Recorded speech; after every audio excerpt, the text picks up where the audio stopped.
Good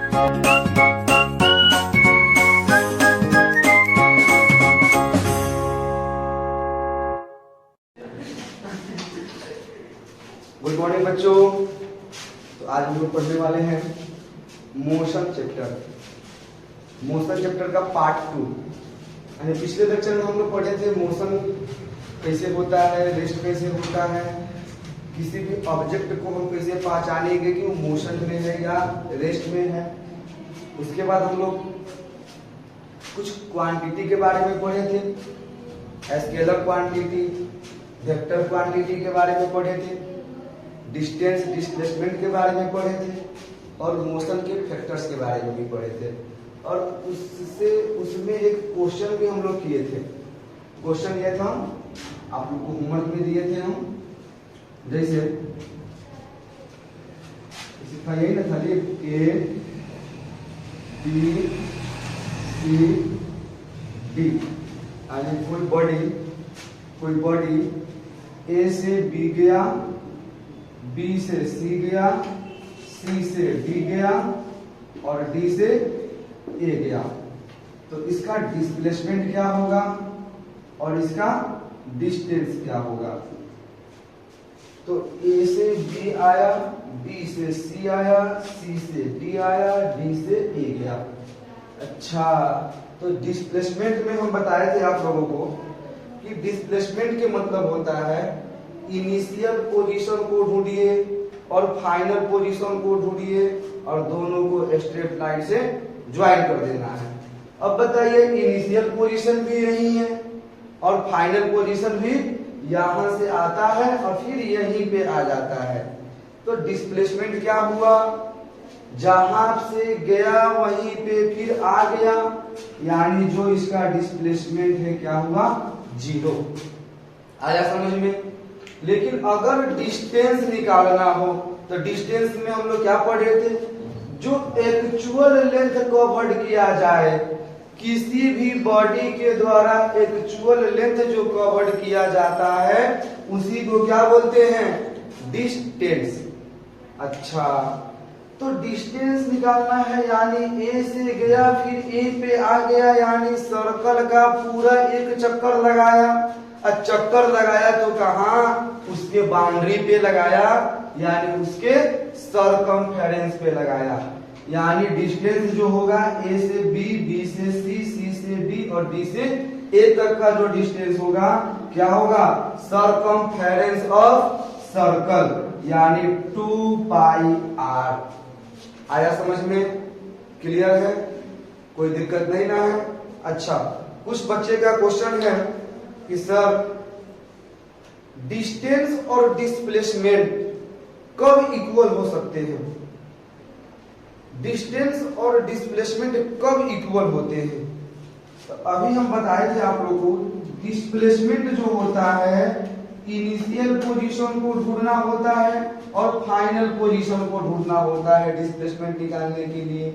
यानी displacement के साथ डायरेक्शन जुड़ा होता है। डायरेक्शन मतलब इनिशियल पोजीशन और फाइनल पोजीशन को स्ट्रेट लाइन से जोड़ना होता है। यानी डिस्प्लेसमेंट जो होता है स्ट्रेट लाइन में होता है, यानी एक ही डायरेक्शन में होता है।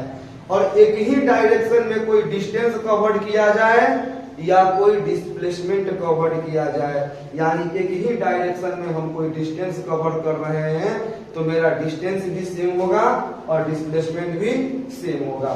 मान लेते यहां से हम यहां तक गए, ए से बी गए और ए से बी जो है मान लेते हैं 100 मीटर है, तो डिस्टेंस भी हमारा 100 मीटर होगा और डिस्प्लेसमेंट भी इनिशियल पोजीशन और फाइनल पोजीशन को स्ट्रेट लाइन से जोड़ना है, यानी डिस्प्लेसमेंट भी हमारा 100 मीटर होगा।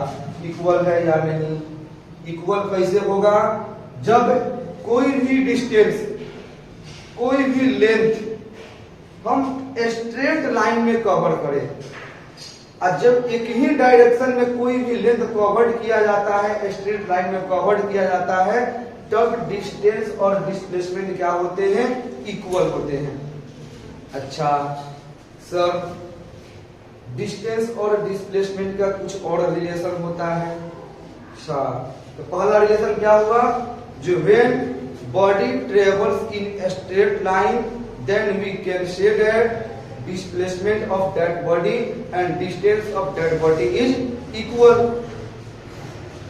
लेकिन अगर स्ट्रेट लाइन में ट्रेवल ना हो, स्ट्रेट लाइन में ट्रेवल ना हो, अगर ए से बी जाना है, हम ऐसे डिस्टेंस ट्रेवल करके जा रहे हैं, तो जाहिर सी बात है डिस्टेंस जो होगा क्या होगा, बड़ा होगा। यानी डिस्टेंस जो है डिस्प्लेसमेंट के बराबर हो सकता है, या तो डिस्टेंस जो है डिस्प्लेसमेंट से बड़ा हो सकता है। कोई दिक्कत? क्लियर है? नोट करना है, इसको नोट कीजिए, वीडियो को पॉज करके।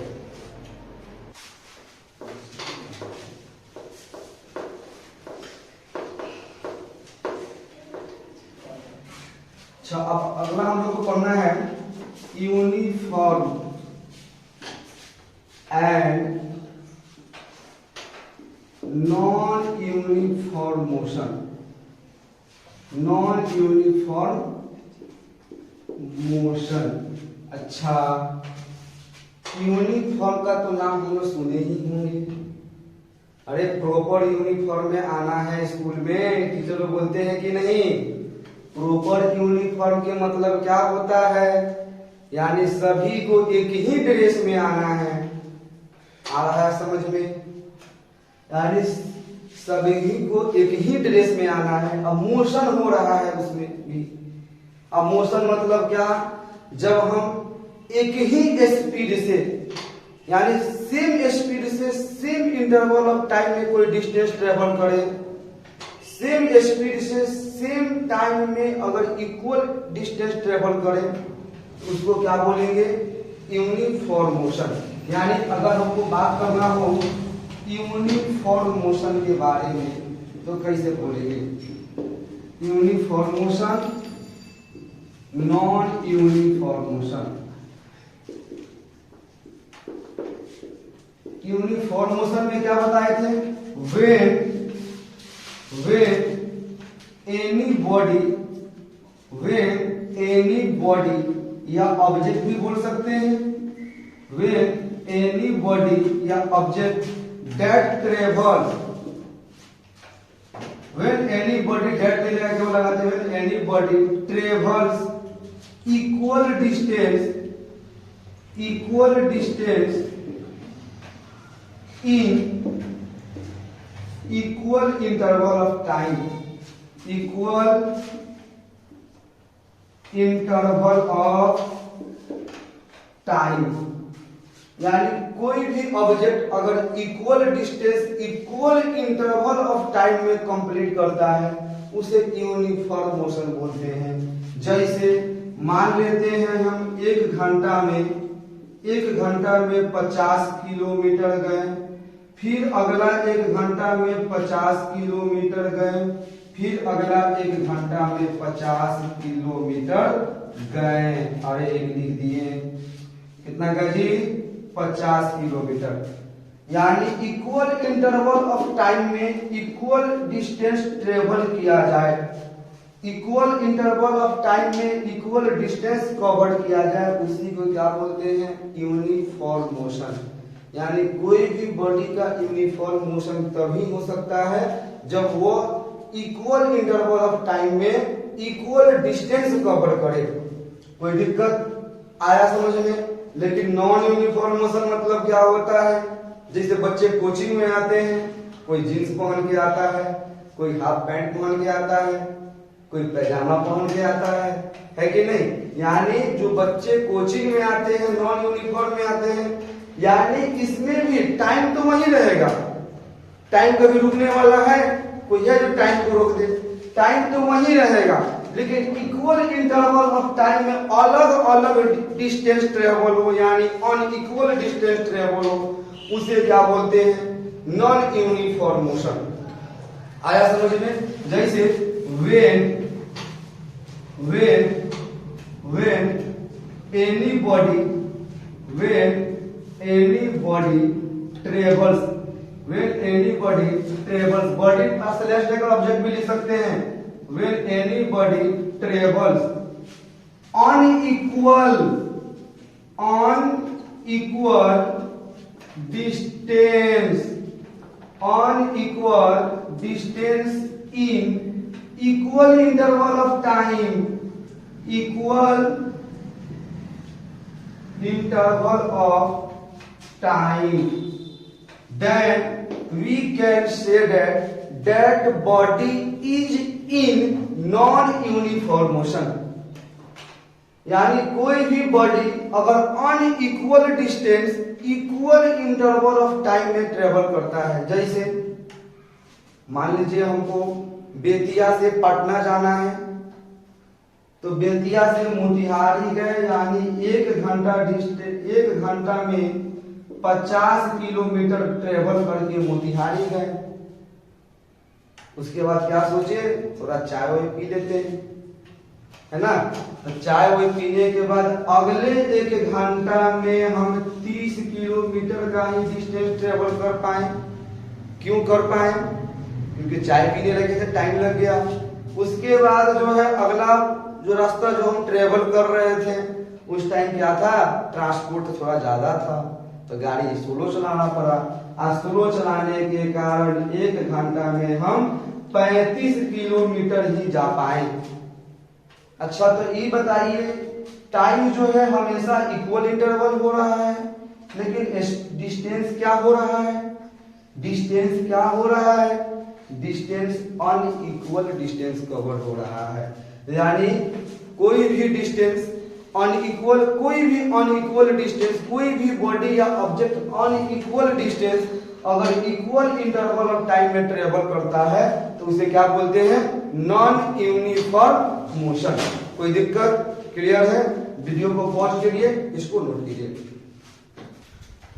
अच्छा, यहाँ पे कुछ मिस्टेक हो गए हैं, यहाँ पे आवर की जगह पे हम किलोमीटर लिख दिए हैं।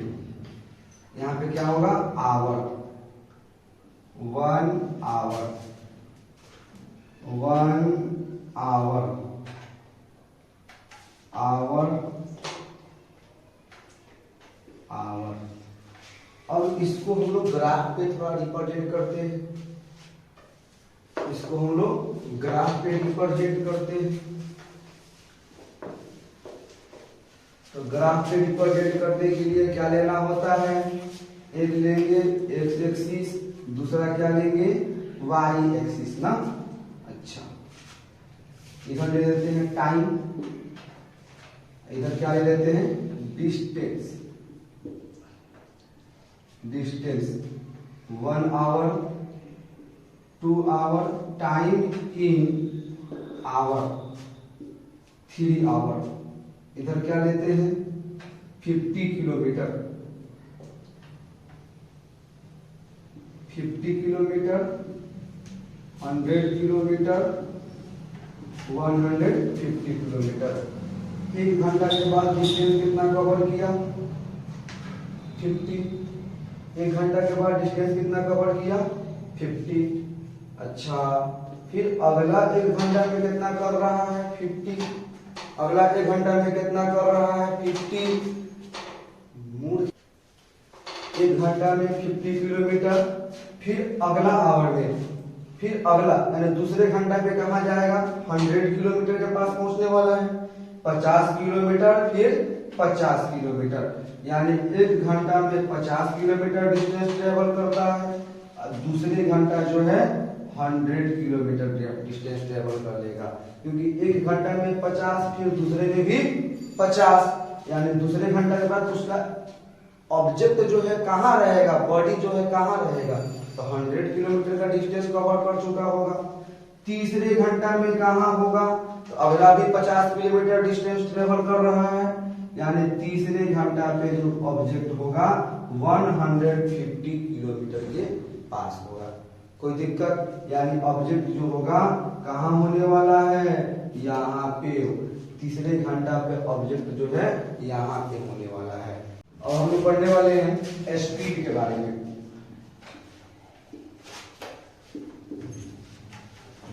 स्पीड के बारे में पढ़ेंगे। स्पीड मतलब क्या होता है, तो the rate of distance, the rate of distance covered in unit time, covered in unit time, यानी कोई भी डिस्टेंस किसी यूनिट टाइम में कवर्ड होता है उसी को क्या बोलते हैं, स्पीड। जैसे आप 50 किलोमीटर का डिस्टेंस ट्रेवल कर रहे हैं 1 घंटा में, तो आपका स्पीड क्या हो रहा, तो 1 घंटा में गए 50 किलोमीटर, यानी 50 किलोमीटर के स्पीड से जा रहे हैं, 50 किलोमीटर पर आवर के स्पीड से जा रहे हैं। अगर वैसे ही बोला जाए तो 100 किलोमीटर आप गए 2 घंटा में, तो आपका स्पीड क्या रहा, तो 2 घंटा लग गया 100 किलोमीटर जाने में, तो यानी आपका जो स्पीड था 50 किलोमीटर पर आवर। दूसरा, स्पीड जो होता है स्केलर क्वांटिटी होता है, जो कि हम बताए थे, स्केलर क्वांटिटी। स्केलर क्वांटिटी क्यों होता है, क्योंकि इसको नापने के लिए, इसको मापने के लिए किसी भी प्रकार का कोई डायरेक्शन का जरूरत नहीं होता है, इसलिए जो होता है स्केलर क्वांटिटी होता है। अब देखिए, अगर चाहे तो हम लोग लिख सकते हैं स्पीड बराबर क्या कर रहा है, the rate of distance, the rate of distance covered in unit time is known as speed, यानी स्पीड बराबर डिस्टेंस अपॉन टाइम। अच्छा, अगला जो होता है स्पीड को डिनोट जो करते हैं, it is denoted by S. कितना लोग इसको भी से भी करते हैं, तो एस से भी कर सकते हैं और भी से भी कर सकते हैं, कोई दिक्कत। इसका जो एसआई यूनिट होता है, एसआई यूनिट मतलब क्या, उस चीज को किस में नापते हैं, किसी भी चीज का एसआई यूनिट के बारे में पता करना हो तो उसको नापते किस चीज में है, उसी को एसआई यूनिट बोलते हैं, यानी उसका स्मॉलेस्ट यूनिट को एसआई यूनिट बोलते हैं। यानी अगर स्पीड को नापना हो बड़ा यूनिट में तो किलोमीटर पर आवर में नापेंगे, और नहीं अगर छोटा यूनिट में नापना हो तो मीटर पर सेकंड में नापेंगे। कोई दिक्कत आया समझ में? अच्छा, किलोमीटर पर आवर हम लोग ऐसे लिखते हुए सीख रहे हैं, लेकिन आज सिखाते हैं इसको हम लोग चाहे तो किलोमीटर पर आवर भी लिख सकते हैं।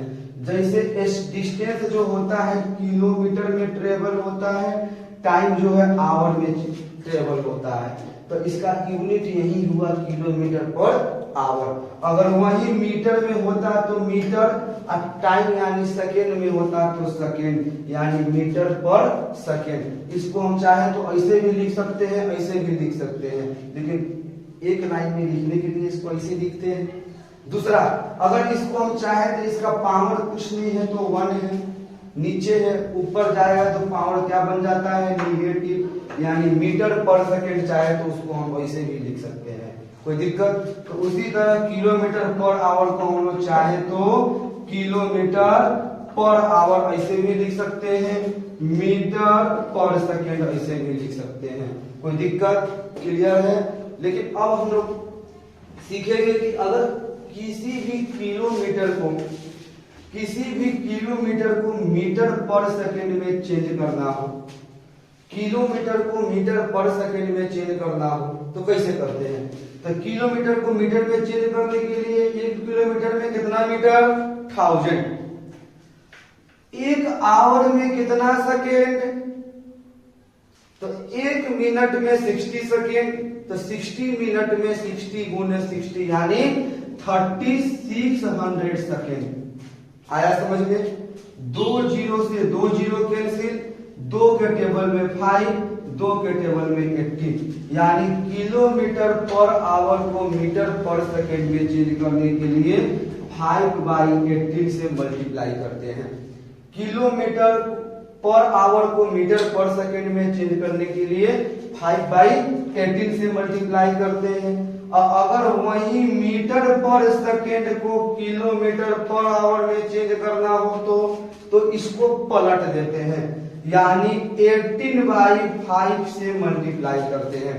आया समझ में? किलोमीटर पर आवर को मीटर पर सेकेंड में चेंज करने के लिए 5/18 से, मीटर पर सेकेंड को किलोमीटर पर आवर में चेंज करने के लिए 18/5 से। समझिएगा, बड़ा से छोटा में जा रहे हैं, बड़ा से छोटा के तरफ, तो बड़ा से छोटा की तरफ जाते वक्त 5 को ऊपर रखना है, 18 को नीचे, यानी छोटा को ऊपर बड़ा को नीचे, क्योंकि बड़ा से छोटा में जा रहे हैं।